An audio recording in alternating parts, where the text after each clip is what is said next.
সত্যি কথা বলতে কি ভাই, আমি কন্ট্রোভার্সি চাই না। কন্ট্রোভার্সি যারা করে তাদেরকে আমার ভালো লাগে না।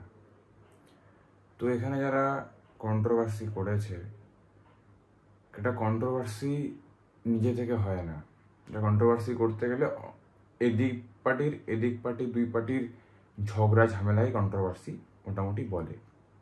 তো সেরকমই এখানে আমি দেখতে পাচ্ছি যে তিথি তুষারের সাথে আইরনিক বলে একটা ইউটিউব চ্যানেল রয়েছে, তো সে রোস্ট করেছে, সেটা নিয়ে একটা প্রবলেম ক্রিয়েট হয়েছে। তো তার ব্যাপারে একটা মানে মন্তব্যমূলক কথা বলেছে, চটি চাটা না কি এরকম একটা সামথিং। তো ওই সব প্রবলেমের জন্য বা চুম্বেশ্বর এরম ব্যাপারে কিছু একটা নিয়ে, তো তারা দেখো, আমি বেসিক্যালি এই ভিডিওটা বানাচ্ছি কারণ আমি কোনো ক্লিপ আমি দেখছিলাম, কোনো জায়গা থেকে আমি দেখে আমার মনে হলো যে আমি এটা নিয়ে ভিডিও বানাবো না। তারপরে মনে করলাম যে না, ভিডিওটা বানাবে একটা কারণের জন্য, আমার ভিউয়ার্সের জন্য না। সেটা হচ্ছে যে আমি চশমা পড়িনি, সেটা হচ্ছে কি, কন্ট্রোভার্সি কেন করো ভাই? রোস্টার রোস্ট করবে, তুমি সহ্য না করতে পারলে তাহলে তুমি স্ট্রাইক দিয়ে দেবে। তোমার তরফ থেকে হয়তো ঠিক, আবার অন্য কারো তরফ থেকে না। তো স্ট্রাইক মেরে দেওয়া মানে কি, যে তার কেরিয়ারটা খেয়ে নেওয়া। 1 লক্ষ সাবস্ক্রাইবার থেকে তার যদি স্ট্রাইকই পড়ে যায়, তো চ্যানেলে ডিলিটই হয়ে যায় পোস্ট, তাহলে সে কি করে চলবে, তাই না? তো এবার হচ্ছে গিয়ে কি, যে রোস্টিং করে তারা একটু এনজয় করো, আর যারা রোস্ট নিতে পারো না তাহলে বলতে পারো। কিন্তু রোস্টিং যাদের কাজ, যা রোস্ট করছে সেটা কেন নিতে পারো না জানি না। তাহলে প্ল্যাটফর্মে রয়েছে কেন? সোশ্যাল মিডিয়া প্ল্যাটফর্মে থাকতে গেলে রোস্টিংটা সহ্য করতে হবে, ঠিক আছে?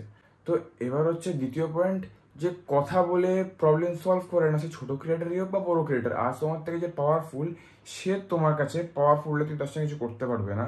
যে তুমি যার থেকে পাওয়ারফুল, তুমি তার থেকে কিছু করতে পারবে, মানে তার সঙ্গে কিছু করতে পারবে, তাকে স্ট্রাইক দিতে পারবে, তাকে নিচে নামাতে পারবে।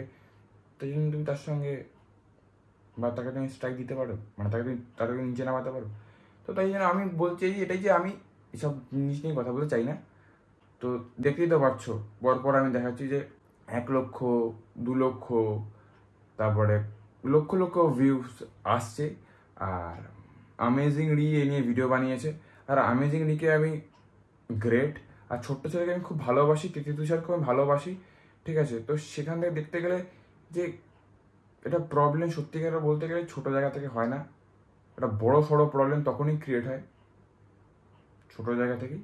আর এটা ছোটো জায়গা থেকে কিন্তু বড় সড়ো প্রবলেম ক্রিয়েট হয় না, কারণ একটা জিনিস হতে গেলে বড় মাপের একটা প্রবলেম না থাকলে হয় না।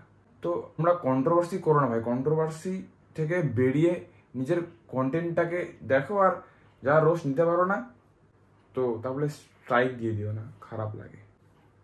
হাত ব্যথা করে যাচ্ছে, বিশেষ করে লিটারালি আমার হাত ব্যথা করে যাচ্ছে এই ফোনটা ধরতে। আর একটা ছেলে থেকে দাঁড় করাতে ইউটিউবে কত মেহনত করতে হয় থাকে, সেটাই তোমরা না বুঝে তাহলে কে বুঝবে বলো? তোমরাও তো মানে একদিন না হওনি, তোমরাও তো তিথি তুষারকে বলছি অনেক স্ট্রাগল করে হয়েছো, তাহলে বুঝতে হবে না। স্ট্রাইক দিও না, পাওয়ার থাকলে পাওয়ারটাকে অপব্যবহার করো না। হ্যাঁ, তোমার সঙ্গে অন্যায় জিনিসটাকে মুখের উপর বলো, ভিডিও বানাও, প্রতিবাদ করো, কিন্তু তার মুখের ভাত কেড়ে নিও না। আমার কন্টেন্টে ফিরে যাই।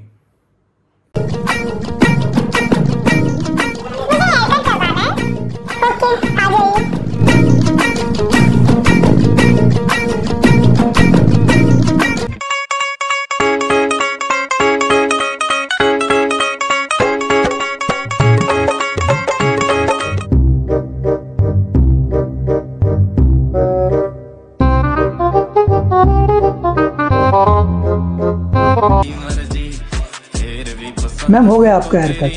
हो गया? ज्यादा शॉर्ट तो नहीं कर दिया आपने मेरे बाल? मैंने शॉर्ट नहीं किया, आपके फेस के अकॉर्डिंग किया है। सुंदर लग रहा है, देखो आप पे कितना प्यारा लग रहा है। हाँ सुंदर तो बहुत लग रहा है। ठीक है, कितना हो गया? 10,000 हो गया आपका। সত্যি কথা বলতে গেলে এই ভিডিওটাতে যেমন দেখালো যে মেয়েটা শুধু মোবাইলেই মুখ গুজে পড়ে রয়েছে, সে তার চুলটা তো কাটালো না। যখন এই লোকটা জিজ্ঞেস করলো তো বললো আচ্ছা আচ্ছা ভেরি গুড, টাকাটা দিয়ে দিল। কারণ সেই মেহনতটা টাকাটা তার বাবার বা তার বয়ফ্রেন্ড বা তার হাজব্যান্ডের, তাই জন্য সে তার টাকার মূল্যটা বুঝলো না। আর যদি কেউ নিজে থেকে টাকা রোজগার করে সে তার মূল্যটা বোঝে। তো সেটাই আর কি, যে কন্ট্রোভার্সি করো না ভাই, খুব খারাপ লাগে। এটা কিন্তু এই ভিডিওটার জন্য ছিল না, কন্ট্রোভার্সি যারা করছে তাদের জন্য ছিল। তুমি কি ইন্টারভিউ দিতে এসেছো? Yes ma'am. আচ্ছা, তোমার ফার্স্ট কোশ্চেন হলো দিল্লি চলো প্রথমে এই কথাটি কে বলেছিল? ম্যাম সুভাষচন্দ্র বসু। বাহ, গুড। এবার তোমার দ্বিতীয় কোশ্চেন হলো কয়েকজন দেশপ্রেমিকের নাম বলো। আছে তো অনেক মানুষ, যেমন মহাত্মা গান্ধী। এবার তোমার থার্ড কোশ্চেন হলো ভারত কবে স্বাধীন হয়েছিল? 1942 সালে হওয়ার কথা ছিল, কিন্তু হইতে হইতে 1947 সালে হয়েছে। এবার তোমার লাস্ট কোশ্চেন হলো আকাশে কয়টা তারা আছে? সেটা তো জানা যায়নি, কিন্তু বিজ্ঞানীরা গবেষণা করছে। এবার তুমি যেতে পারো। নেক্সট। কি কি কোশ্চেন করলো রে? কোশ্চেন তো মনে নাই, উত্তর মনে আছে। সেইটাই ক। 1942 সালে হওয়ার কথা ছিল, কিন্তু 1947 সালে হয়েছে। আমারে তো সে সিধা করে দিলি, এই দুইটাই কি আইছিল? না, আরো তিনটা আছে। এখনো জানা যায়নি, বিজ্ঞানীরা গবেষণা করতেছে। সুভাষচন্দ্র বসু, মহাত্মা গান্ধী। যাই ইন্টারভিউ দিয়ে আসি। Good afternoon ma'am. আচ্ছা, তোমার নাম কি? সুভাষচন্দ্র বসু। আচ্ছা, তোমার বাবার নাম কি? আছে তো অনেক, যেরকম মহাত্মা গান্ধী। তাই তোমার জন্ম কবে হয়েছিল? 1942 সালে হওয়ার কথা ছিল, কিন্তু 1947 সালে হয়েছে। হাট, তুই কি পাগল হয়েছিস নাকি? সেটা তো জানা যায় না, বিজ্ঞানীরা গবেষণা করতেছে। আরে ভাই, ওফ, খুব সুন্দর বলছে যে তোমার নাম কি, তুমি কোথায় থাকো, কি করো, সবই এক উত্তর। মানে মুখস্থবিদ্যা জিনিসটা হচ্ছে এমন একটা জিনিস যে তুমি মুখস্থ করে হয়তো পার হয়ে যাবে, কিন্তু সবসময় নয়। मगर तुम कौन हो? मैं गन्ने वाली। हाँ, गन्ने वाली। हाँ। देखो, उस दिन मैंने तुम्हारी ख्वाहिश पूरी की थी ना। हाँ। आज मेरी भी ख्वाहिश है। क्या? मुझे आम चूसने हैं। आम? हाँ। कितने? 2। तुम्हें आम चाहिए ना? हाँ, आम चाहिए। इस मौसम में इसको आम कहाँ से लाके दूं?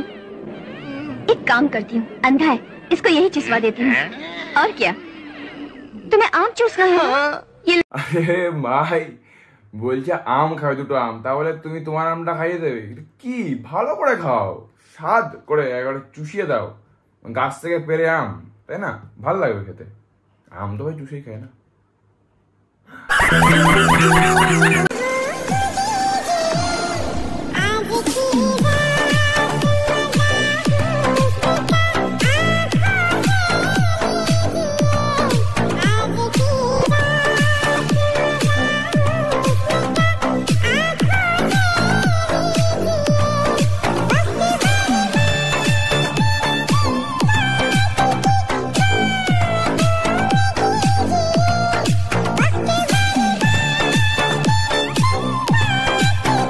সত্যি কথা ভাই, সত্যি কথা। আলটিমেটলি বলতে গেলে কি দেখছিলে, মানে এই ভিডিওটা লক্ষটা লাইক পেয়েছে, লক্ষ লাইক পেয়েছে। কি দেখার আছে এখানে? ও, আমি বুঝতে পেরেছি, জামা প্যান্ট ওটাই না? সত্যি ভাই খুব সুন্দর না? মানে লজ্জাও করে না, পুরো দেশের মতো অবস্থা আমার।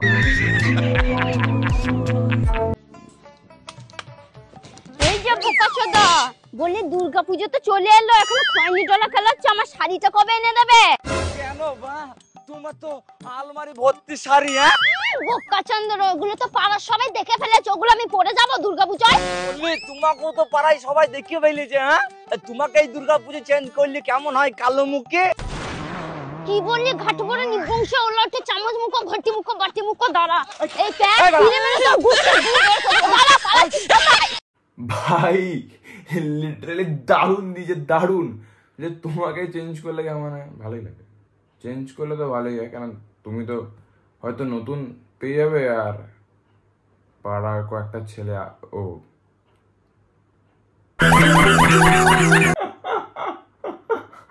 ও ভাই খুব সুন্দর, মানে কি অবস্থা। ওই যে একজন আসছে, আউটফিটটা বেশ ভালো লাগছে। বলছি দাদা একটু শুনুন। তাড়াতাড়ি বলুন, আমার আপনার আউটফিটটা না খুব ভালো লাগছে, আপনাকে একটা ছবি তুলতে পারি? আউটফিট? আমি হাঁক দিচ্ছি মানে আপনি আউটফিট বলছেন? আমার হাঁকা পেয়েছে খুব। না আমি কোনো ডিস্টার্ব করবো না, আপনি হাঁকুন, আপনার আমি ক্যান্ডিড নিয়ে নেবো। এ কি অসভ্যতা! আমি হাঁকবো, আপনি ছবি তুলবেন? না হবে না।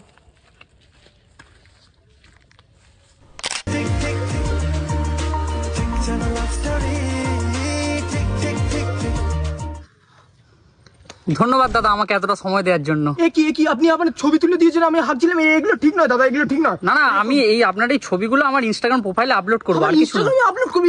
এ কি অসভ্যতা! এগুলো ঠিক নয়। আমি হাঁকছিলাম, আপনি ছবি তুলে না আমি আপনার পুঁদের আর হাঁকার ছবি তুলিনি। দেখেছেন, সাবধানে থাকবেন আপনারা। দেখেছেন আমি হাঁকছিলাম, ছবি তুলে নিয়েছে। এগুলো দূরে থাকবেন এদের থেকে। এটা একটা ঠিক যে তুমি সোশ্যাল মিডিয়ায় তুমি বাঁচতে পারবে না। তুমি যেভাবে তুমি একটা ভিডিও বানাও না কেন, সেটাকে নিয়ে রোজ তোমায় ইনডাইরেক্টলি করে দেবে। যে অনেক ক্যামেরাম্যানরা থাকে না, যে এরকম করে আপনার আউটফিটটাকে সুন্দর একটুখানি আমি ক্লিক করতে পারি, পিকচার্স, হ্যাঁ পিকচারই তো, অন্য কিছু না। তো ওর তাই জন্য আর কি, যে ছেলেটা এখানে গামছা পরে খালি যায়, ওটাকে নিয়ে আর কি, ভাই গামছাটা খুলে গেলে ভালো ফটো উঠবে। আর একটা কথা, ভাই কন্ট্রোভার্সি করো না, খুব ফালতু লাগে। উফ, हथौड़ा पापी मैं गाली देता काफी, पर जिंदगी में बढ़ने के लिए कभी न चाटी 3